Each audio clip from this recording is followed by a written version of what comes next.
Las puertas del infierno. Ciudad de México, pasaban apenas las 12 de la noche cuando un estruendo cimbró el lecho donde descansaban los 5 miembros de aquella familia, pero no se inmutaron, estaban muy acostumbrados a los desmanes del viento que noche tras noche azotaba su hogar, causando una ola de extraños e interminables sonidos. No se movieron aun cuando puertas y ventanas comenzaron a golpearse fuertemente contra los muros, dando paso a un silbido frío que calaba hasta los huesos. Poco les inquietó también el crujir de paredes y techos, los cuales anunciaban un terrible acontecimiento, de tal magnitud, que hasta una construcción inanimada como una casa pudo sentirlo y empezó a temblar. Era el miedo en sí inundando el ambiente y el edificio trató de advertirles, despedía polvo y tronaba como si quisiera desprender sus cimientos e irse lejos. Pero, sus esfuerzos eran inútiles, la familia seguía durmiendo despreocupadamente, ignorando por completo el olor a azufre que emanaba de todos lados.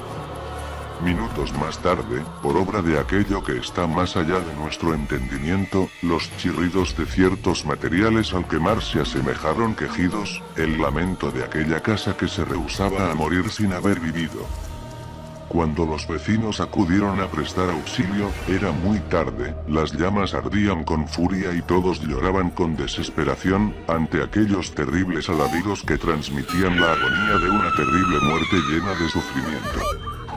Según los testigos, la tierra se abrió y la casa envuelta en fuego fue tragada mientras una figura con cuernos bailaba alegremente entre las llamas. Así fue como aquella noche supieron y de la peor forma que bebían sobre las puertas del infierno y el mismo diablo en persona se tomaba la molestia de abrirlas, para llevarse consigo a 5 buenas personas, mientras dormían. Ahora cada vez que una casa cruce, rechina o se siente frío, saben que no es culpa del viento y tiemblan de miedo, pensando que pueden ser los siguientes en atravesar las puertas del infierno cuando el diablo las abra de nuevo. Contrato de muerte. Hola, me llamo Sebastián, tengo 18 años, soy de pelo castaño, ojos oscuros como aceitunas y padezco de una extraña enfermedad terminal. Esta es mi historia. Mis padres se acaban de mudar a otra ciudad y por lo visto también fui trasladado a otra clínica, ya que tengo que estar conectado a unas máquinas con las cuales puedo vivir. Más tarde de noche, casi a punto de dormir, me siento el roce de una persona por encima de los pies, no le di mucha importancia, ya que debió haber sido mi imaginación. De pronto se escucha un chirrido por debajo de mi camilla que al oírlo me hizo estremecerme, miré a duras penas y vi a una persona sentada dándome la espalda, susurraba algo entre los dientes. Yo sé cómo sacarte de aquí y... No sabía si eran los sedantes o el hecho de que estaba asustado, así que le seguí el cuento. ¿Así? ¿Cómo? Mira, es fácil, solo tienes que fingir haber muerto, para cuando te estén enterrando, tu alma cruzará por las tinieblas y tendrás que firmar un contrato para poder volver a vivir como antes, como un chico normal. Yo simplemente no lo creía, era la oportunidad clara para poder escapar de esta tortura que algún día cobraría con mi vida. Bueno, firmaré y todo, pero, ¿cómo fingiré morir? Solamente te desconectará a las máquinas y así irás perdiendo el aliento de a poco. Así fue como me desconectó y caí en un profundo sueño. Cuando desperté no podía moverme ni tampoco hablar, intenté gritar pero al parecer nadie me oía. Escuché que alguien se reía a lo lejos, cuando por fin pude ver, me di cuenta de que estaba en un ataúd y mi familia y amigos estaban llorando de manera descontrolada, no podía hacer nada. Aquella persona solo había adelantado mi penuria, obligándome a firmar ese contrato de muerte. El diablo en el espejo. Algunas de las leyendas urbanas más comunes tienen en común el factor de un grupo de jóvenes que retan a alguno de sus miembros a realizar una invocación. Siempre aparece algún valiente para demostrar que no tiene miedo y se ofrece a desmentir la leyenda. El resultado suele ser fatal. Unos amigos se reunieron aprovechando las fiestas navideñas para compartir una noche de alcohol y risas en mitad de un descampado. Como es habitual en este tipo de reuniones, sin saber cómo, empezaron a contar historias de terror y leyendas que conocían. Un par de ellos escuchaban asustados las escalofriantes historias que se contaban, pero la mayoría, que ya llevaba un par de copas de más, aprovechaban para bromear y tratar de asustar con un grito o saltando sobre los amigos cada vez que la narración hacía un silencio. Sin embargo, cuando Alberto comenzó a contar su leyenda, todos se quedaron como petrificados. En Nochebuena, justamente a las 12 de la noche, el diablo hace la inspección en la tierra, la única en el año, así que si queremos verle tiene que ser ese mismo día a esa misma hora. Vete al baño, puesto que es el lugar más propicio para realizar el evento, y cierra la puerta. Enciende 12 velas, a poder ser negras, apaga la luz y sitúate enfrente del espejo. Cuando quede poco para que sean las 12, cierra los ojos y manténlos cerrados hasta que quede solo una campanada de las 12 que deben sonar.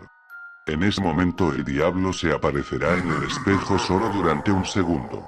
Tras terminar su historia, nadie sabía qué decir. Los envalentonados muchachos estaban realmente asustados porque sabían que con las fuerzas del más allá no se debe bromear, y la figura del diablo siempre ha sido una de las más temidas desde el comienzo de la humanidad.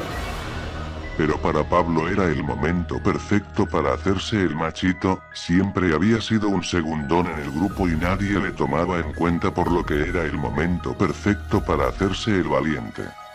Eso es mentira y yo lo puedo demostrar cuando quieras. Todos se giraron a mirarle y rápidamente Alberto contestó: si tan valiente eres, ¿por qué no lo probamos? Dentro de un par de días será Nochebuena, yo mismo pongo las velas. Pero si te echas atrás te tendrás que comer las 12 velitas delante de todo el grupo en Año Nuevo. Ok, pero si lo hago y te demuestro lo contrario, quien se comerá las velas serás tú por bocazas. El grupo se rió y pasados unos minutos todo parecía haber quedado olvidado, pero para Alberto eso había sido un desafío a su autoridad como el líder del grupo y no iba a quedar así.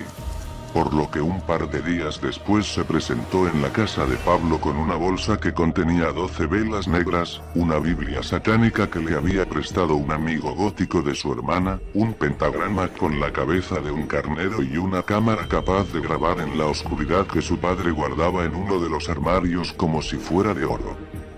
Su intención era que cuando Pablo viera lo completo de su ritual de invocación se echara atrás y le pidiera disculpas, pero lo que no se podía esperar es que el chico, reafirmado en su intención de hacerle comerse las velas frente a todos en la fiesta de Año Nuevo, bromeara sobre el tamaño de estas.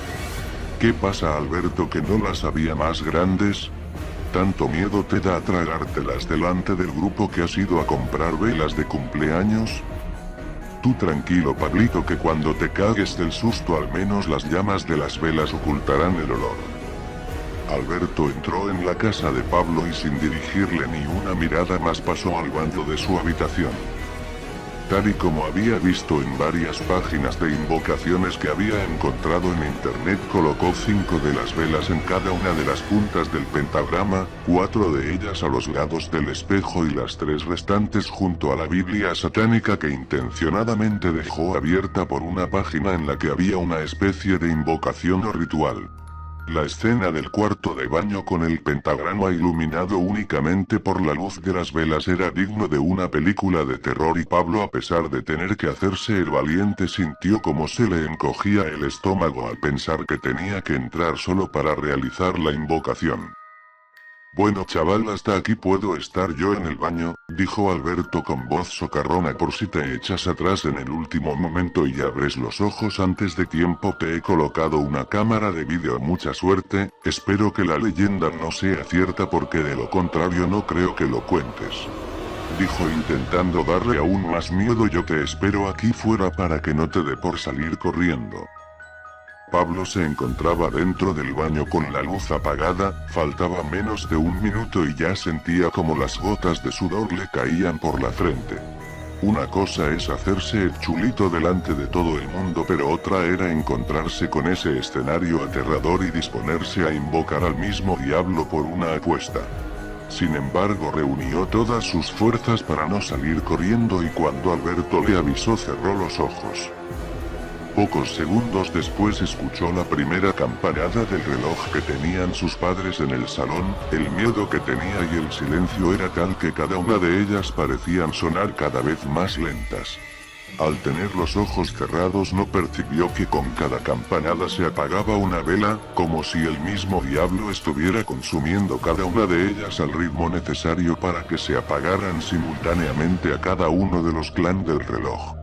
Al sonar la campanada número 11, tal y como le había indicado Alberto, Pablo abrió los ojos y, Alberto al otro lado de la puerta del baño esperaba que Pablo se echara atrás y saliera en cualquier momento, pero tras sonar la última campanada todo quedó en silencio. Llamó a su amigo pero no obtenía respuesta, ya había transcurrido más de un minuto y Pablo no salía así que decidió abrir la puerta.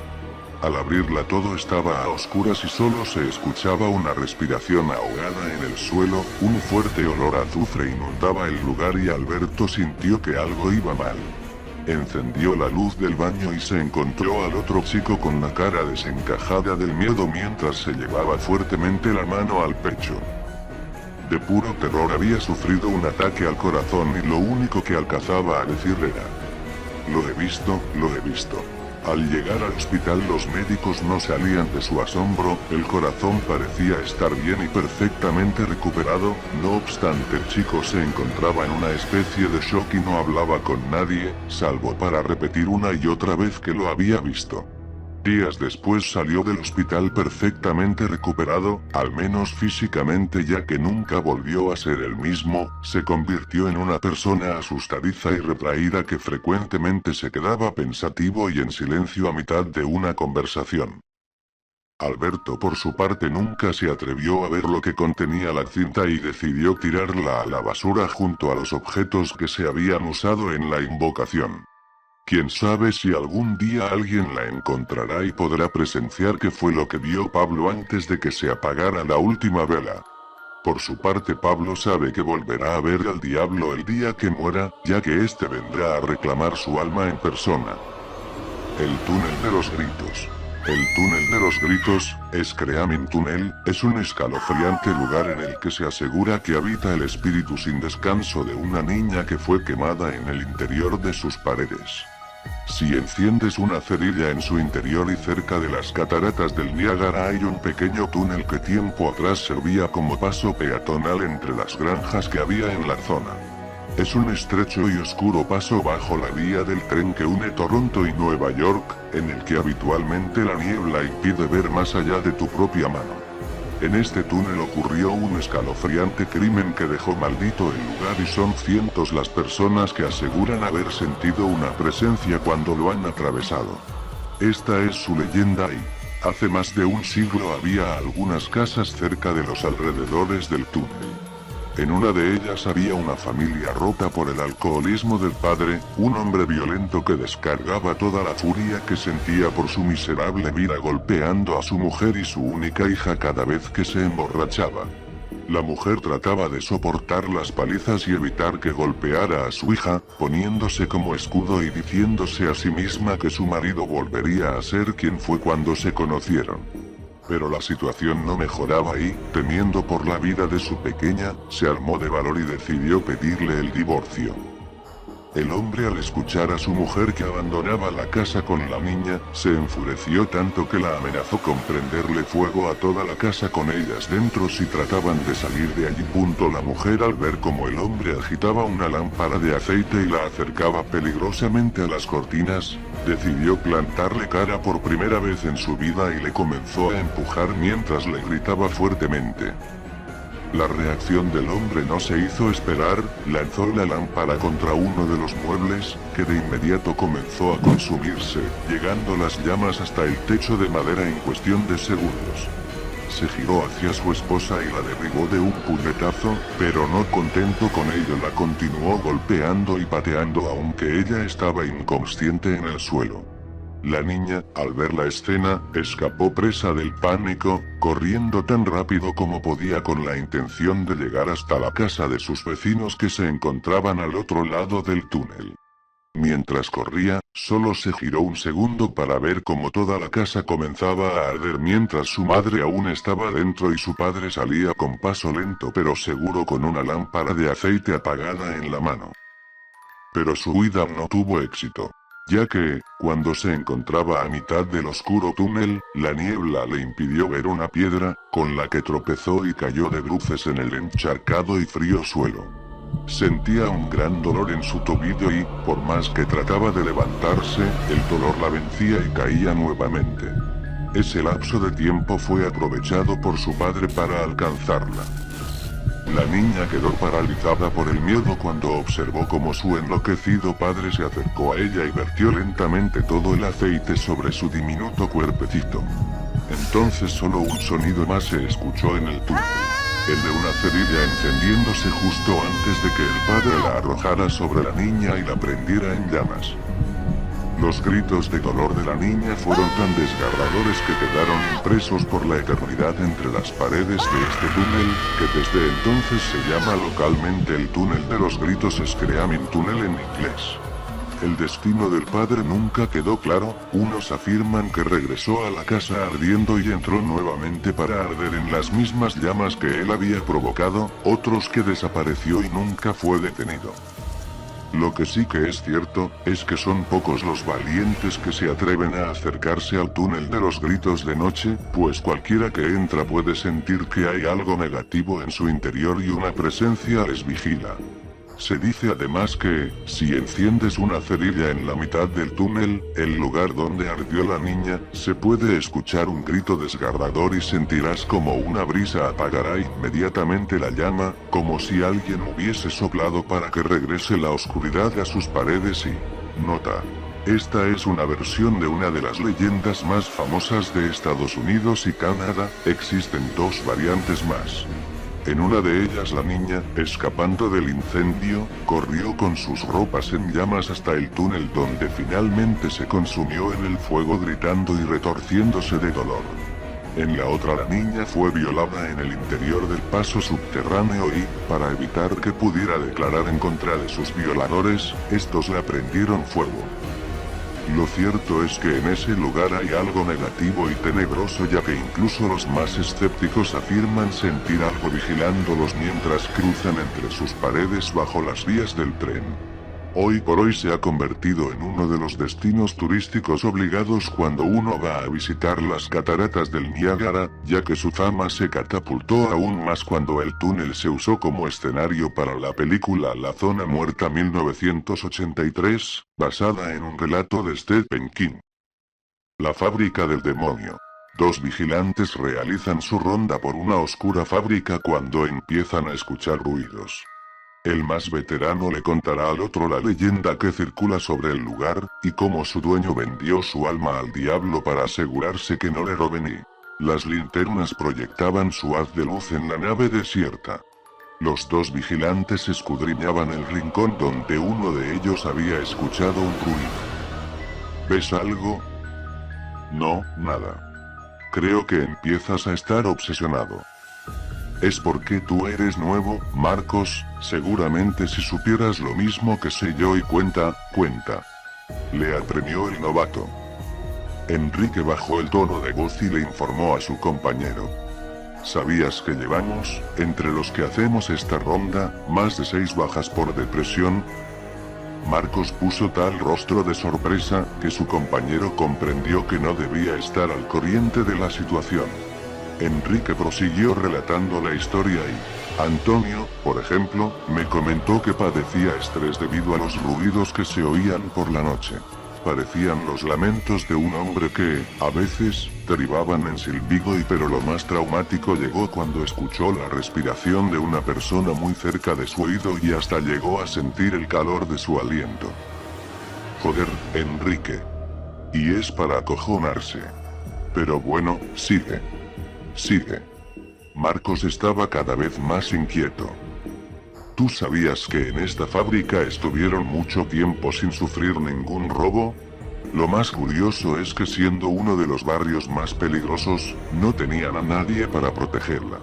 Según una leyenda que circula desde hace tiempo, el dueño de la fábrica hizo un pacto con el diablo nada menos, para que no ocurriese nada en estas naves. Al parecer, Lucifer aceptó el trato y envió un perro horrible, con las fauces de un monstruo y la envergadura de un caballo que arrastraba sus mugrientas garras por cada rincón de este horrible lugar. El trato no fue gratuito. A cambio, Lucifer exigió el alma de un vigilante al año. Cada 12 meses el propietario de la fábrica contrataba a un guarda nocturno y a los pocos días lo encontraban muerto. Lo único que me dijeron al respecto es que la empresa ha cambiado de dueño y es verdad, preguntó Marcos intrigado. Sí, en efecto, y por eso hace 2 años que no encuentran el cadáver de uno de los nuestros, pero lo cierto es que los extraños sonidos se siguen escuchando. Un nuevo ruido alertó a Enrique que, automáticamente, dirigió hacia ese punto el foco de luz de la linterna intentando descubrir de dónde provenía. Se acercó al rincón iluminado pero no advirtió nada anómalo. El silencio reinante comenzó a inquietarle. «Marcos, ¿estás ahí?» Nadie le respondía. Enrique enfocó un bulto en el suelo, justo en el lugar donde estuvieron unos segundos antes. Al acercarse descubrió con horror que los ojos de su compañero miraban al vacío.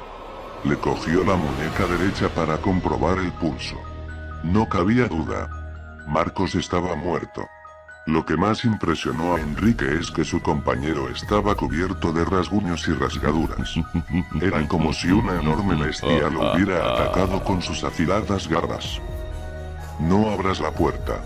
Una madre que debe irse a trabajar deja a su hijo solo en casa, antes de irse le avise que no abra la puerta a nadie. Muchas personas piensan que esto que os voy a relatar es una simple leyenda, un cuento o incluso una falsa historia, pero yo lo único que puedo hacer es contárosla, a partir de ahí, sacad vuestras conclusiones. Hace 2 años, estaban en su casa, tan tranquilos, María, una señora de 40 años que se había divorciado recientemente, con su hijo pequeño de tan solo 8 años. Como era de costumbre, María se tenía que ir todas las noches a trabajar, era una mujer con muchas responsabilidades, tanto en su trabajo como en su casa, y no podía atender a su hijo en todo momento. Pero aquel día sería muy diferente al resto, ya que, cuando se encontraban cenando vieron en las noticias que un asesino en serie, muy peligroso y agresivo había escapado del centro penitenciario de la ciudad. Lo más grave de la noticia no era que este interno hubiese escapado, lo peor era que había sido visto a pocas manzanas del hogar de la familia. Esto provocó la incertidumbre de María, que al irse al trabajo tenía que dejar a su hijo solo en casa. María, para prevenir desgracias, cerró las ventanas, puertas, y le explicó lo siguiente a su hijo. No abras ninguna ventana ni las puertas. Aunque llevo las llaves, por si ocurre algo, yo golpearé 3 veces seguidas la puerta o simplemente me reconocerás por la voz y entonces sabrás que soy yo. Llegado el momento, María se fue a trabajar y dejó a su hijo solo. Este, lleno de miedo, cerró la puerta a cal y canto y se puso a ver la tele para relajar la mente. Al cabo de rato, el chico ya estaba dormido cuando de pronto llaman a la puerta. «Pomi, Pomi». El chico se despertó y aterrado se dirigió muy despacio hacia la puerta y dijo: «¿Eres tú, mamá?». La respuesta vino con otra serie de golpes acompañados de un susurro escalofriante que decía: «Jabre me da pueta». El niño atemorizado huyó hacia su habitación, donde se pasó la noche llorando y esperando a que llegase su madre, hasta tal punto que se quedó dormido. Al día siguiente, cuando se levantó, se dio cuenta de que su madre no había vuelto. Y aún con miedo se dirigió a la puerta que conducía a la salida de la casa y se encontró a su madre con las piernas cortadas, por lo que no pudo llegar al timbre, la lengua cortada, por lo que no le pudo reconocer la voz, y totalmente ensangrentada. Desde ese día este chico tuvo que ser hospitalizado en un psiquiátrico y no pudo dormir sin sufrir constantes pesadillas y... Espero que te haya gustado el vídeo, me ayudaría mucho que compartieras este vídeo y manita arriba y suscríbete a mi canal, espero llegar este año a 1000 suscriptores, gracias por el apoyo y desde aquí les mando un saludo terrorífico a todos ustedes mis anónimos, comente de que quieren que suba vídeos.